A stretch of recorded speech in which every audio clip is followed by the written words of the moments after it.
comme un entraîneur qui attend avec impatience ce grand tournoi.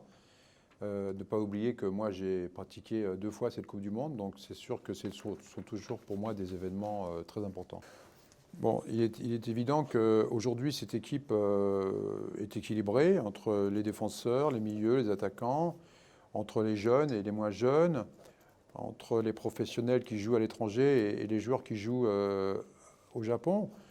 Donc sur l'équilibre, je n'ai rien à dire. Peut-être l'absence d'un joueur comme Kubo, qui pour moi était un joueur qui était efficace en attaque. Je pense que je n'ai rien à redire, sauf peut-être l'absence de Kubo, qui pour moi aurait mérité d'être présent dans la sélection. Donc je n'ai pas de recette. Le parcours n'est pas fléché. Ce n'est pas un parcours fléché avec des indications où on est sûr.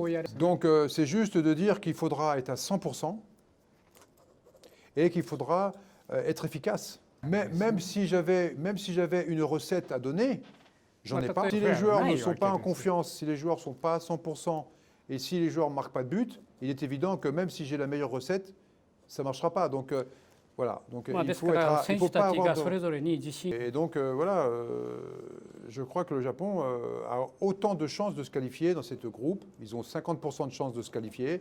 Le premier match, il est très important. Il ne faut pas le perdre. Et dans la situation actuelle, avec ce problème de confiance lié au changement d'entraîneur, il est évident que l'équipe n'est pas en confiance. Et donc, c'est cette confiance qu'il faut absolument restaurer. Et c'est Nishino a un rôle à jouer pour redonner confiance à son groupe.